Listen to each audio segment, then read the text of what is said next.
চাকৰিৰ প্ৰতিশ্ৰুতি পূৰ্ণ কৰি আৰু ৩৫,০০০ নতুন চৰকাৰী চাকৰিৰ বাবে আবেদন কৰিছিল। তেওঁলোকৰ ইণ্টাৰভিউৰ প্ৰক্ৰিয়া আৰম্ভ হ'ব। মই আমাৰ জিলা আয়ুক্ত ডাঙৰীয়াক অনুৰোধ কৰিম, ধেমাজিৰ ইণ্টাৰভিউৰ প্ৰক্ৰিয়া যাতে ৩০ৰ পৰা ৪৫ দিনৰ ভিতৰত আমি শেষ কৰিব পাৰোঁ। ধেমাজিৰ যুৱক যুৱতীসকলে এই এইখনে ভৱিষ্যতৰ অসম, যিখন অসমত চৰকাৰী চাকৰিৰ বাবে কোনেও এটকাও ঘোষ ল'বলৈ সাহস নকৰে। আজি ২টা বছৰৰ ভিতৰতে ১ লাখ চাকৰিৰ প্ৰতিশ্ৰুতি পূৰ্ণ কৰি আৰু ৩৫,০০০ নতুন চৰকাৰী চাকৰিৰ আমি আবেদনৰ বাবে আগবঢ়াই দিব পাৰিলো। আগৰ পুৰণা অংগনবাদী কেন্দ্ৰবিলাকৰ স্থানত আজি নতুন আদৰ্শ অংগনবাদী কেন্দ্ৰবিলাক গাঁৱে চহৰে জিলিকি উঠিছে। এই ২টা বছৰৰ ভিতৰতে অসমত মুখ্যমন্ত্ৰীৰ আত্মনিৰ্ভৰশীল অসম আঁচনিৰ জৰিয়তে আজি ২ লাখ নিবনুৱা ডেকা ল'ৰা ছোৱালীক বেংক আৰু চৰকাৰৰ পৰা ঋণ দিয়াৰ বাবে মুখ্যমন্ত্ৰীৰ আত্মনিৰ্ভৰ অসম আঁচনিৰ আৰম্ভ হ'ল। এই ২টা বছৰৰ ভিতৰতে আত্মসহায়ক গোটৰ মহিলা আত্মসহায়ক গোটৰ সদস্যসকলৰ বাবে প্ৰতিজনৰ বেংক একাউণ্টত ১০,০০০ টকা দিবৰ বাবে মুখ্যমন্ত্ৰীৰ মহিলা উদ্যমিতা আঁচনিও আৰম্ভ হ'ল।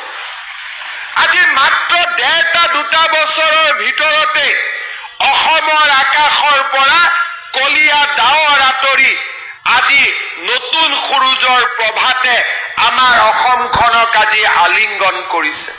শ্ৰদ্ধাৰ ৰাইজ, এইখনেই আমাৰ সপোনৰ অসম, এইখনেই আমাৰ ভৱিষ্যতৰ অসম, যিখন অসমত মাটি বাৰীৰ কাৰণে ভায়েক ককায়েকৰ মাজত কাজিয়া নালাগে।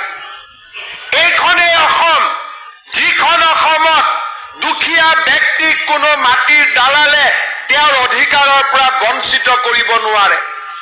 এইখনেই ভৱিষ্যতৰ অসম, যিখন অসমত চৰকাৰী চাকৰিৰ বাবে কোনেও এটকাও ঘোষ ল'বলৈ সাহস নকৰে। এইখনেই ভৱিষ্যতৰ অসম, যিখন অসমত ড্ৰাইভিং লাইচেন্স ল'বৰ কাৰণে দ্বিতীয় অফিচত এটকাও ঘোষ দিব নালাগে। এইখনেই অসম, যিখন অসমত ব্ৰহ্মপুত্ৰৰ ওপৰত প্ৰতি বছৰে এখনকৈ নতুন দলং নিৰ্মাণ হ'ব পাৰে। এইখনেই অসম, যিখন অসমত ঘূনাসুঁতিৰ দৰে গাঁৱক সংলগ্ন কৰিবলৈও নতুন দলঙৰ কাম আৰম্ভ হ'ব পাৰে। এইখনেই অসম, যিখন অসমত মাজুলীৰ পৰা যোৰহাটলৈ যোৱা দলং হ'ব পাৰে, মাজুলীৰ পৰা লখিমপুৰলৈও অহাৰ দলং হ'ব পাৰে। এইখনেই অসম, যিখন অসমত বগী নদীৰ পৰা মথাউৰি দি পকী ৰাস্তা দি ঢকুৱাখানা হৈ মাতমৰা হৈ মাজুলীত গৈ উপস্থিত হ'ব পাৰে। এইখনেই মোৰ নতুন অসম, আৰু এইখন অসমৰ বাবে আমি কাম কৰিছো, আৰু এইখন অসমকে আগুৱাই লৈ যোৱাৰ বাবে আমি সংকল্প কৰিছো। মই ৰাইজৰ আশীৰ্বাদ বিচাৰিম।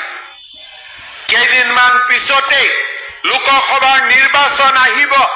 প্ৰধানমন্ত্ৰী নৰেন্দ্ৰ মোদী ডাঙৰীয়াক আমি আকৌ এবাৰ ভাৰতৰ প্ৰধানমন্ত্ৰী পাতিব লাগিব, যাতে প্ৰধানমন্ত্ৰী ডাঙৰীয়াৰ আশীৰ্বাদত আমি অসমৰ এই নৱজাগৰণৰ যাত্ৰা অব্যাহত ৰাখিব পাৰোঁ।